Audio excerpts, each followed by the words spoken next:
Indrajit study point में आप सभी का स्वागत है। क्लास 8 एनसीईआरटी चैप्टर 10 स्वतंत्रता के बाद भाग 3 विकास की योजनाएं बनाना। सबसे ज्यादा जरूरी था आजादी के बाद हमारे विकास, हम किस तरह हमारा डेवलपमेंट हो देश का, उस पे सोचना।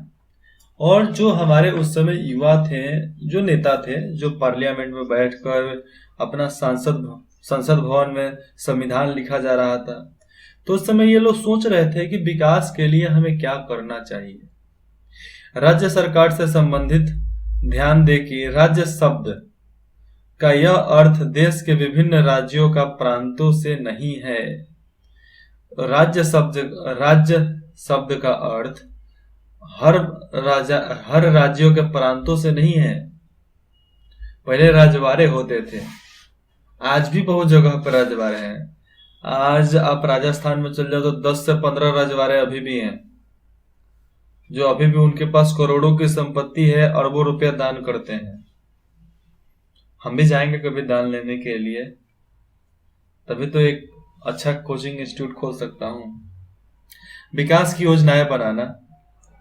भारत और भारतीयों को गरीबी से मुक्त कराने और आधुनिक तकनीक एवं औद्योगिक आधार निर्धारित करना नए भारत का एक बड़ा लक्ष्य था।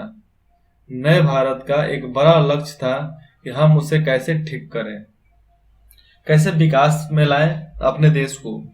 1950 में सरकार ने आर्थिक विकास के लिए नीतियां बनाने और उनको लागू करने के लिए योजनाएं आयोग का गठन किया। इसके वजह से एक नए नए प्लेटफॉर्म पे नया नया सिरा से रोजगार बढ़ा, कंपनियां बढ़ी और बहुत सारा इंफ्रास्ट्रक्चर बढ़ा। उस समय इस बारे में ज्यादातर सहमति थी कि भारत मिश्रित अर्थव्यवस्था के रास्ते पर चलेगा। मिश्रित अर्थव्यवस्था मतलब हर चीज को मिला जुला कर उसी अर्थव्यवस्था के हिसाब से चलेगा। इसलिए 50-40 वर्षों तक अंतर्राष्ट्रीय अर्थव्यवस्था को रोक दिया गया था, जिसे एफडीआई बोलते हैं। फॉरेन से जितने भी विदेशी कंपनी हैं, कोई भी इन्वेस्ट नहीं करेगा हिंदुस्तान में आके 40 साल तक ले। जब तक कांग्रेस की राज रही तब तक रोक दिया गया था, लेकिन अटल बिहारी वाजपेयी के आने से एफडीआई को फिर चालू किया गया और एफडीआई के वजह से बहुत सारी कंपनियां हिंदुस्तान में आई और अपने टेक्नोलॉजी को यहाँ पर दिया। इसके वजह से पिछले 30 साल में जितना डेवलपमेंट हुआ है देश का, उतना डेवलपमेंट पहले 40-50 साल में नहीं हुआ है। यहाँ राज्यों और निजी क्षेत्र दोनों ही उत्पादन बढ़ाने और रोजगार पैदा करने में महत्वपूर्ण और परस्पर पूर्वक भूमिका अदा कर रहे थे। और यहाँ पर केंद्र भी थे और राज्य के जो निजी क्षेत्र थे उनमें उत्पादन बढ़ाने के लिए, रोजगार बढ़ाने के लिए बहुत महत्वपूर्ण भूमिका को अदा कर रहे थे राज्य सरकार, चाहे रजवाड़े लोग हो, जो भी हो। इस क्षेत्र की क्या भूमिका होगी, अर्थात कौन से उद्योग सरकार द्वारा और कौन से उद्योग बाजार द्वारा यानी निजी उद्योगपति द्वारा चलाया जाएगा।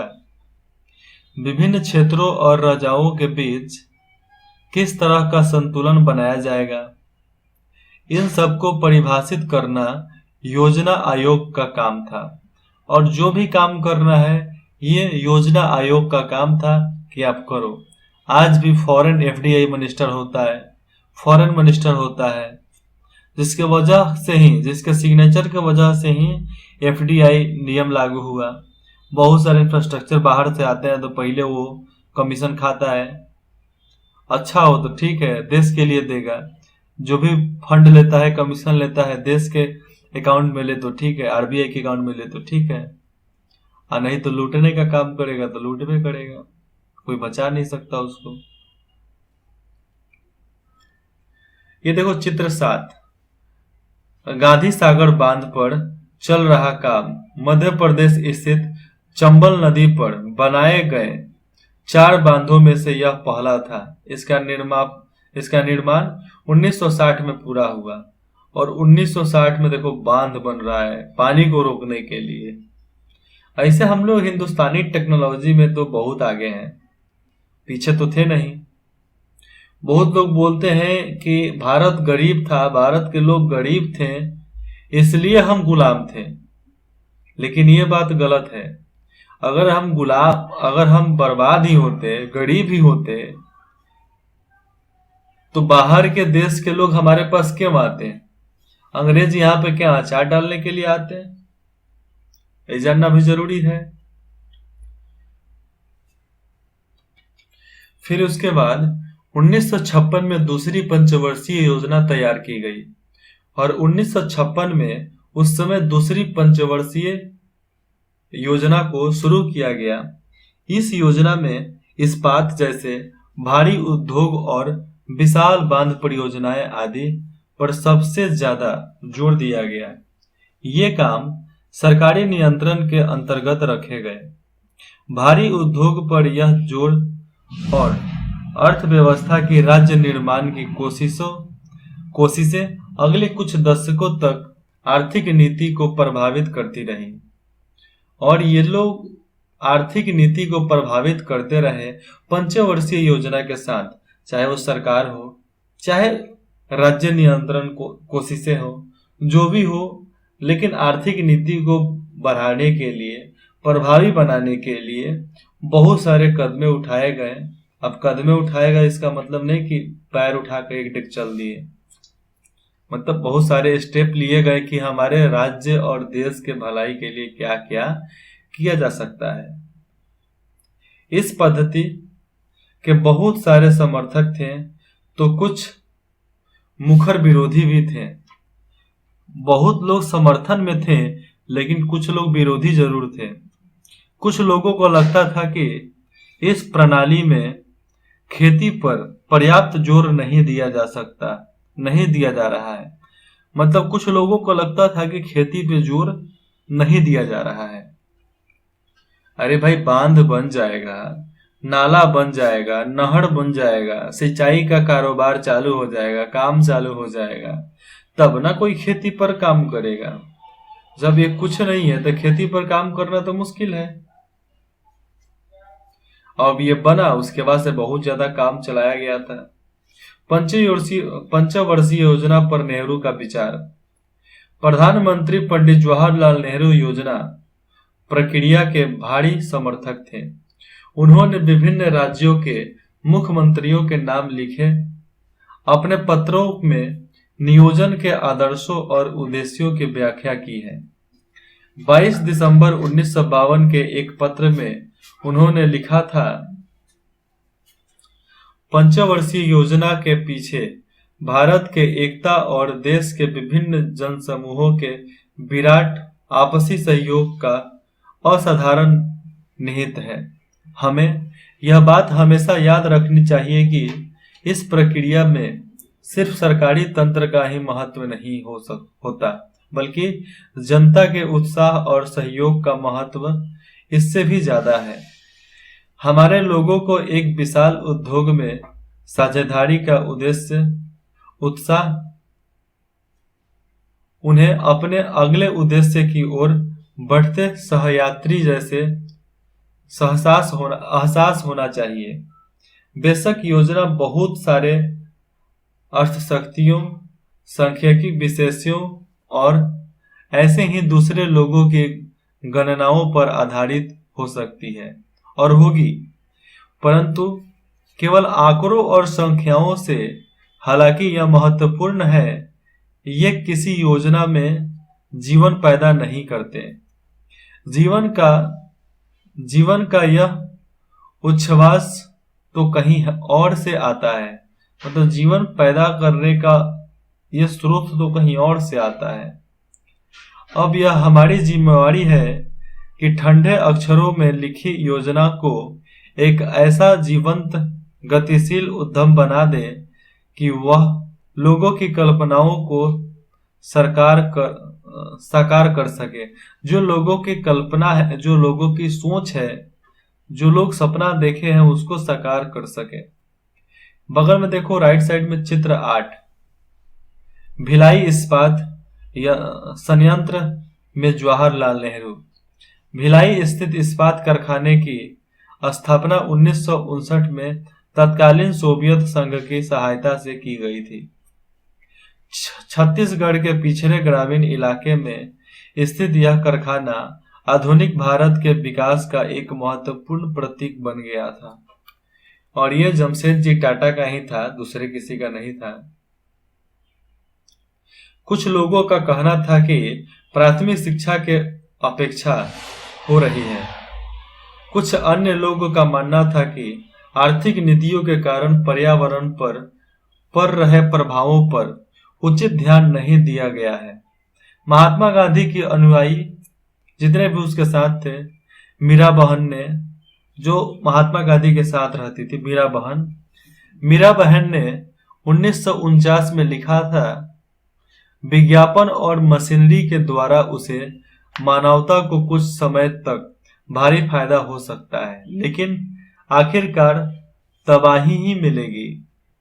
हमें कुदरत के संतुलन का अध्ययन करके उसके नियमों के हिसाब से अपनी जिंदगी चलानी चाहिए, तभी हम स्वस्थ और नैतिक रूप से सभ्य प्रजाति के रूप में जीवित रह पाएंगे।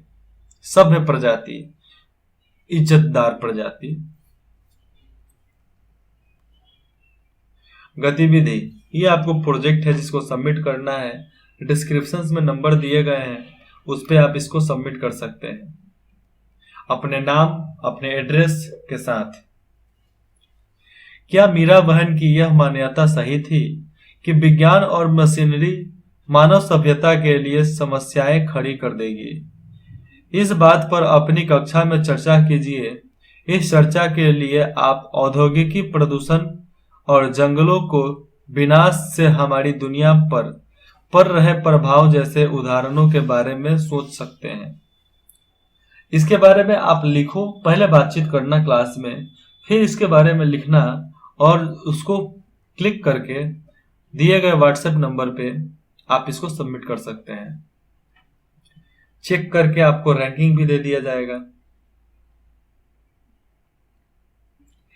एक स्वतंत्र विदेशी नीति की चाह। अब सबको था कि एक स्वतंत्र विदेशी नीति का चाह। 1900 चित्र 9, संयुक्त राष्ट्र में अमेरिका, क्योंकि संयुक्त प्रांत रहता तो उत्तर प्रदेश, राष्ट्र हो गया था अमेरिका। राष्ट्र में जवाहरलाल नेहरू और कृष्णा मेनन ने 1952 से 1962 के बीच संयुक्त राष्ट्र में भारतीय प्रतिनिधि मंडलों का नेतृत्व किया और गुट निरपेक्षता की नीति के पक्ष में आवाज उठाई। और भारत एक ऐसा देश है जो हमेशा लड़ाई को बैकवर्ड किया है। लड़ाई करना नहीं चाहता था, लेकिन कोई लड़ाई छेड़ दे, उंगली कर दे तो उसे छोड़ना भी नहीं चाहता था। जैसा आज आप देख सकते हैं, मोदी जी जिस देश को रिप्रेजेंट कर रहे हैं, इंडिया को, ग्लोबल वर्ल्ड के सामने ग्लोबल लीडर के रूप में, वो सबसे ज्यादा रोमांच फूली है। सबसे ज्यादा रोमांच वाला समय आज का है। जिस समय भारत को आजादी मिली, तब तक दूसरे विश्व युद्ध की तबाही को कुछ ही समय हुआ था, क्योंकि 1939 से लेकर 1945 तक विश्व युद्ध चला था।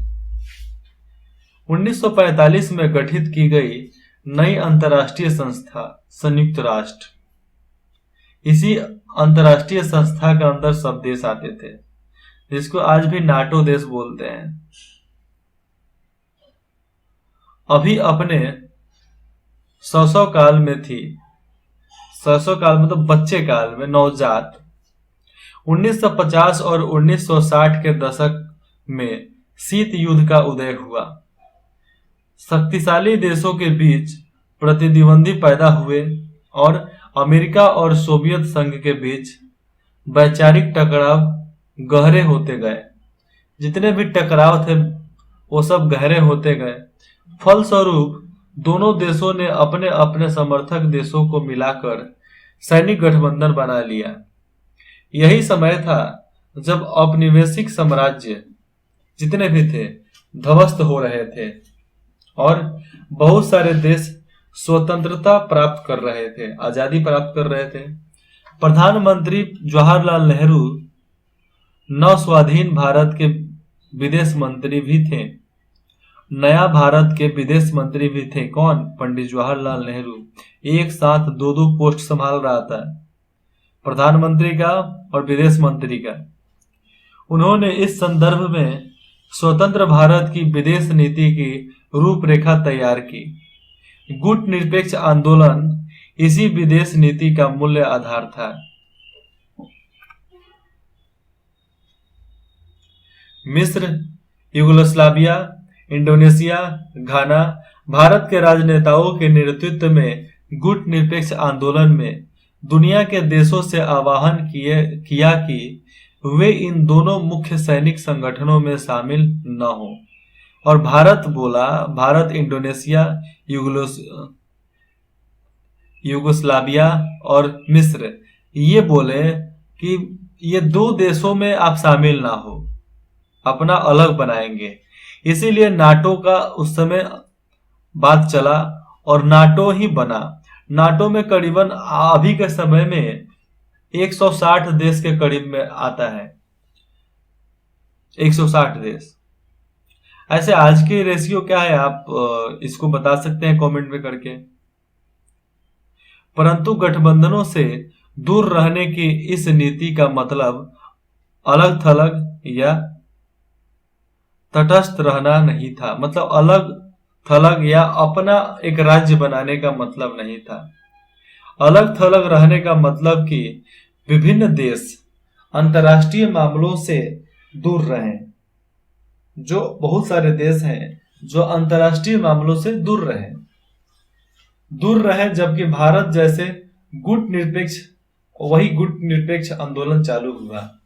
गुट निरपेक्ष देश तो अमेरिकी और सोवियत गठबंधनों के बीच सुलह सफाई में एक अहम भूमिका अदा कर रहे थे।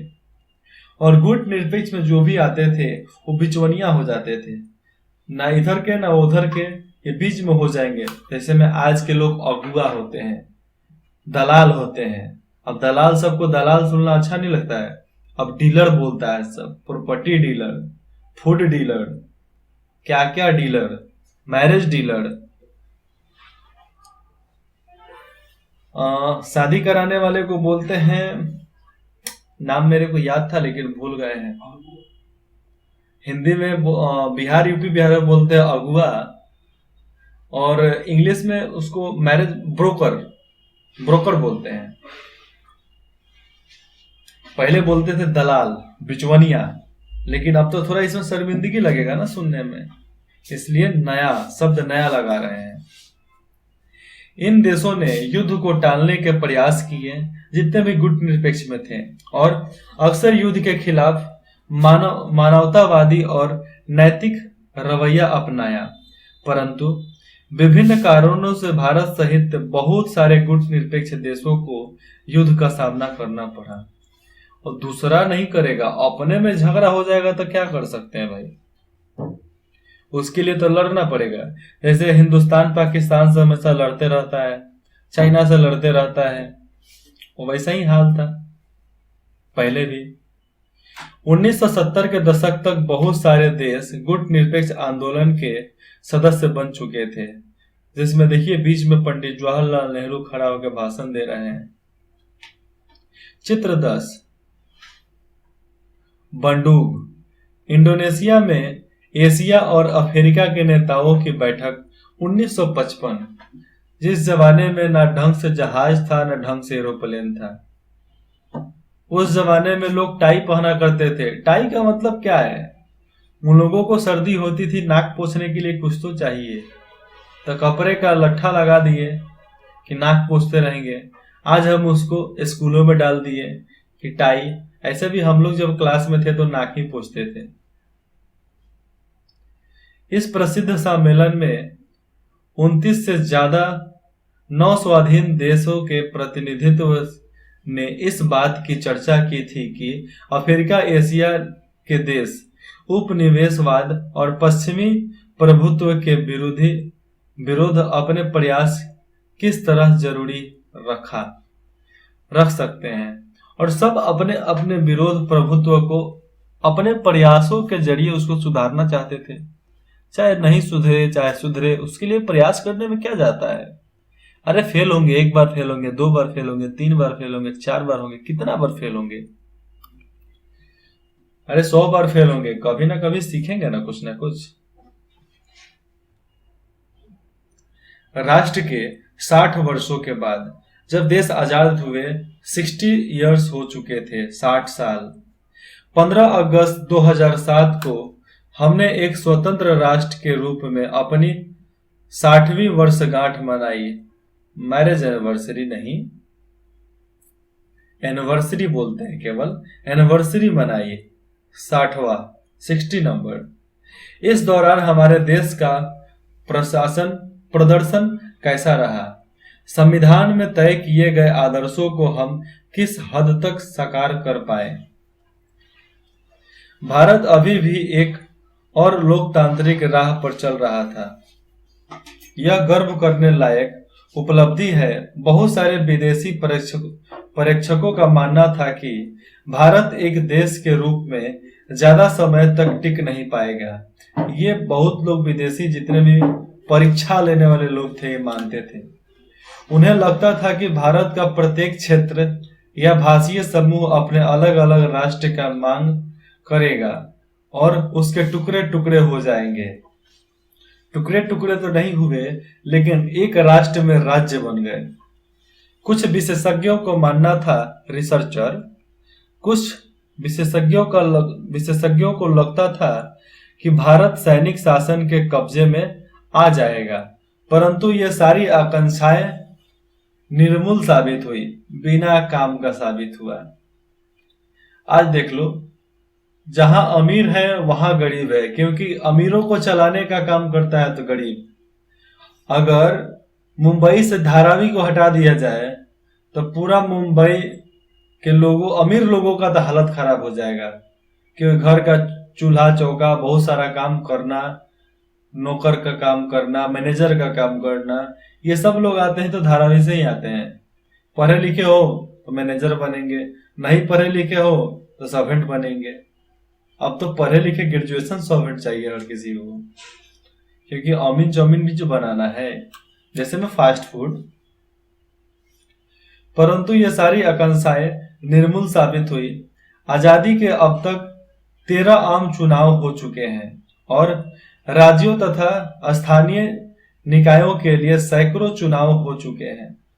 हमारे यहाँ स्वतंत्र प्रेस है और एक स्वतंत्र न्यायपालिका है। इसके अलावा यहाँ के लोगों की भाषीय विविधता या धार्मिक विविधता भी राष्ट्रीय एकता की राह में रुकावट नहीं बन पाई, और ना ही यहाँ पर भाषीय और ना ही राष्ट्रीय। हमारे स्वतंत्र न्यायपालिका के रास्ते में कोई अड़चन नहीं हुआ, क्योंकि संविधान ही उस तरह बनाया गया था। संविधान अच्छा बन गया, पालन अच्छा हो गया, इसलिए हमारे देश के टुकड़े टुकड़े नहीं हुए। परंतु दूसरी ओर यह भी सच है कि आज भी हमारे देश में गहरे मतभेद बने हुए हैं। संवैधानिक गारंटियों के बावजूद अछूत समुदाय, या जिन्हें अब दलित कहा जाता है, आज भी हिंसा और भेदभाव से जूझ रहे हैं।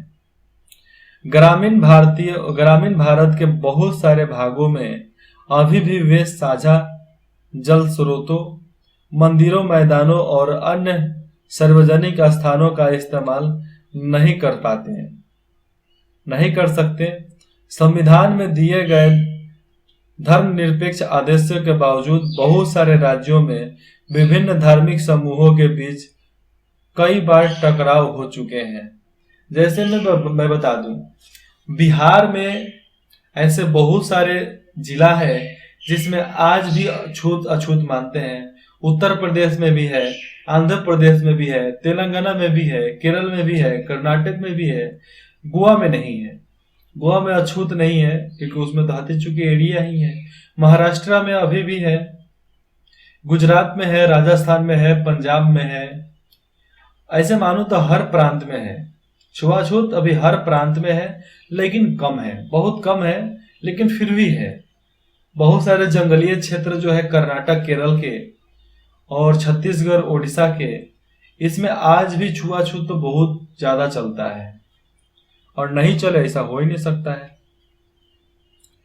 और सबसे परेशानी की बात यह है कि इस बीच अमीर और गरीब का फासला लगातार बढ़ता गया है। भारत के कुछ भागों और कुछ समूहों को आर्थिक विकास से भारी फायदा हुआ है। वे आलीशान घरों में रहते हैं, महंगे रेस्टोरेंट में खाना खाते हैं, अपने बच्चों को महंगे निजी स्कूल में पढ़ाते हैं और विदेशों में छुट्टियों पर बेहिसाब पैसा उड़ाते हैं। दूसरी ओर बहुत सारे लोग आज भी गरीबी की रेखा से नीचे हैं। शहरी झुकी बस्तियों या बंजर देहात में रहने वाले ऐसे बहुत सारे लोग अपने बच्चों को स्कूल भी नहीं भेज पाते। और बहुत सारे लोग ऐसे भी थे, आज भी बहुत सारे प्रांत में ऐसे बच्चे हैं, ऐसे परिवार हैं जो अपने बच्चों को अच्छी शिक्षा दिलाने के लिए भी सोचना पड़ता है, क्योंकि एक इंसान का बच्चा तो एक 4 5 6 7 हो जा रहे हैं, तो भाई उसको खाना खिलाए कि उसको पढ़ाई लिखाए, कैसे पढ़ाई लिखाएगा। इसीलिए यहाँ पर फैमिली प्रोग्रामिंग चला, हम दो हमारे दो, हम दो हमारे दो।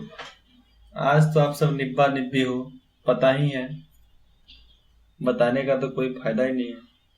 हमारा संविधान कानून की नजर में सबको बराबर मानता है, लेकिन असली जिंदगी में कुछ भारतीय औरों के मुकाबले ज्यादा बराबर है। स्वतंत्रता के समय तय की गई कसौटियों के हिसाब से देखें तो भारतीय गणतंत्र बहुत बड़ी सफलता का दावा नहीं कर सकता, लेकिन यह भी सच है कि वह विफल नहीं हुआ है। मतलब भले ही वह सफलता नहीं मिला, उस सफलता का दावा नहीं कर सकता है, लेकिन ये बात भी सही नहीं है कि जो संविधान गणतंत्र बना वो सफल नहीं हुआ। सफल हुआ। आज 90% से ऊपर लोग संविधान की बात करते हैं, और 30% नहीं 20% लोग संविधान की पूर्ण जानकारी रखते हैं। और बहुत लोग जो है संविधान जानते हैं, लेकिन संविधान में उनके लिए क्या प्रावधान है ये नहीं जानते हैं।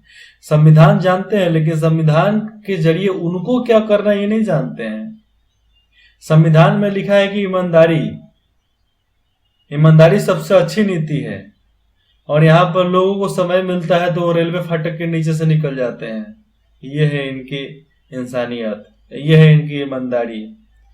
दूसरे को बोलते हैं कि वो हमें ठग रहा है, और खुद मौका मिलता है तो दूसरे को ठगाते हैं। श्रीलंका में क्या हुआ? 1956 में जिस समय भारत में भाषा के आधार पर राज्यों का पुनर्गठन किया जा रहा था, उसी समय श्रीलंका तत्कालीन नाम सिलोन की संसद ने एक कानून पारित करके सिंहला भाषा को देश की राजभाषा का दर्जा दे दिया। इस कानून के जरिए सिंहला भाषा को सभी सरकारी स्कूल, कॉलेज, सरकारी परीक्षाओं और अदालतों की भाषा बना दिया गया। श्रीलंका के उत्तर में रहने वाले तमिल भाषीय अल्पसंख्यकों ने इस नए कानून का विरोध किया। एक तमिल सांसद ने कहा कि जब आप मुझसे मेरे भाषा छीन लेते हैं तो आप मेरा सब कुछ मुझसे छीन लेते हैं। मतलब भाषा छीन लिए तो सब कुछ छीन लिए। एक और नेता ने चेतावनी दी, आप सीलोन को बांटना चाहते हैं, निश्चित रहिए, मैं आश्वासन देता हूं कि आपको एक विभाजित सिलोन ही मिलेगा। सिंहला भाषी एक विपक्षी सदस्य ने कहा था कि अगर सरकार अपना रुख नहीं बदलती है और इस कानून पर अड़ी रहती है तो इस छोटे से देश में 2 टुकड़े रक्त रंजित देश भी पैदा हो सकते हैं। पिछले कई दशकों से श्रीलंका में गृह युद्ध चल रहा है, जो इसी कारण पैदा हुआ है कि वहां के तमिल भाषी अल्पसंख्यकों पर सिंहला भाषा थोपा जा रहा है। और एक अन्य दक्षिण एशियाई देश पाकिस्तान भी इसलिए दो टुकड़ों में बट गया था, लेकिन पूर्वी पाकिस्तान के बंगाल भाषी लोगों को लगता था कि पाकिस्तान में उनकी भाषा को दबाया जा रहा है। इसके विपरीत भाषा एकीकृत राष्ट्र के रूप में कायम रहा है, कुछ हद तक इसलिए कि यहाँ बहुत सारी क्षेत्रीय भाषाओं को फलने फूलने का मौका दिया गया।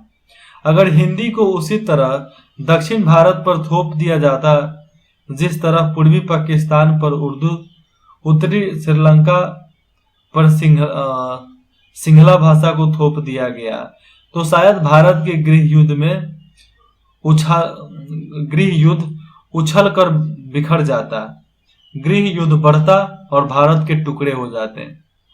जवाहरलाल नेहरू और सरदार पटेल की आकांक्षाओं को निर्मूल्य साबित करते हुए भारतीय राज्यों ने अपने भारत की एकता के लिए कभी खतरा पैदा नहीं किया, बल्कि उन्होंने इस एकता को और गहराई दी। इससे पता चलता है कि जब एक बार अपनी भारत भाषा के डूबने का भय खत्म हो जाता है, तो विभिन्न भाषीय समूह एक विशाल राष्ट्र के अंग के रूप में सहज आगे बढ़ने लगते हैं। और यहाँ पर यह पाठ खत्म होता है और ये बुक भी खत्म होता है। फिर से याद करें, नव स्वाधीन भारत के सामने कौन सी 3 समस्याएं थी। दूसरा, योजना आयोग की क्या भूमिका थी। तीसरा, रिक्त स्थानों को पढ़ो और भरो। आपके बुक में इसको दिया गया है, आप इसे भरो। और ये बुक चाहिए तो एनसीईआरटी करके प्ले लिस्ट पे सर्च करोगे, प्ले स्टोर पे, तो बुक आ जाएगा। एनसीईआरटी बुक अपने अनुसार से जिस क्लास में हो, Hindi medium, English medium, click कर सकते हो। और एप्लीकेशन नहीं मिल रहा है तो डिस्क्रिप्शन में दिए गए नंबर पे आप कांटेक्ट कर सकते हो, व्हाट्सएप पर मैसेज करो और आपको लिंक तुरंत सेंड कर दिया जाएगा विद इन 24 आवर्स। वह आर्थिक योजना जिसमें सरकारी और निजी दोनों क्षेत्रों को विकास की भूमिका दी गई थी, उसे मॉडल कहा जाता था। सही या गलत? आजादी के समय ज्यादातर भारतीय गांवों में रहते थे। आंसर कमेंट में आप दो। संविधान सभा कांग्रेस पार्टी के सदस्यों में मिलकर बनी थी। इसका भी आंसर आप कमेंट में दो, यस या नो। पहले राष्ट्रीय चुनावों में केवल पुरुषों को ही वोट डालने का अधिकार दिया गया था, यस या नो। Answer in comment. दूसरी पंचवर्षीय योजना में भारी उद्योगों के विकास पर जोर दिया गया, यस या नो। Comment please. आइए विचार करें, ये क्वेश्चन आंसर है। राजनीति में हमारे पास समानता होगी और सामाजिक और आर्थिक जीवन में हम असमानता की राह पर चलेंगे। कहने के पीछे डॉक्टर भीमराव अंबेडकर का क्या आशय था? स्वतंत्रता के बाद देश को भारत के आधार पर राज्यों में बांटने के प्रति हिचकिचाहट क्यों थी? 7 नंबर, एक कारण बताइए कि आजादी के बाद भी भारत में अंग्रेजी क्यों जारी रही। 8 नंबर, आजादी के बाद प्रारंभिक दशकों में भारत के आर्थिक विकास की कल्पना किस तरह की गई थी। आइए करके देखें। ये आपको प्रेजेंटेशन है जो आपको सबमिट कर देना है डिस्क्रिप्शन में दिए गए व्हाट्सएप नंबर पे। मीरा बहन कौन थी? उनके जीवन और आदर्शों के बारे में पता लगाएं और आप ये क्वेश्चन आंसर करके एक फाइल बनाकर आप हमें सेंड भी कर सकते हैं दिए गए डिस्क्रिप्शन नंबर पे, जिसके वजह से चेक करके आपको सही गलत का भी बता दिया जाएगा कि सही है कि गलत है। पाकिस्तान में भाषा के आधार पर हुए उन विवादों के बारे में और पता लगाएं जिनकी वजह से बांग्लादेश का जन्म हुआ। बांग्लादेश को पाकिस्तान से आजादी कैसे मिली? इंदिरा गांधी थी उस समय तत्कालीन प्रधानमंत्री। और यहाँ पर ये अपना पाठ खत्म होता है 10। फिर मिलते हैं दूसरे किसी बुक में, जैसे दूसरे बुक के साथ। इंद्रजीत स्टडी पॉइंट में जुड़ने के लिए आप सभी का धन्यवाद।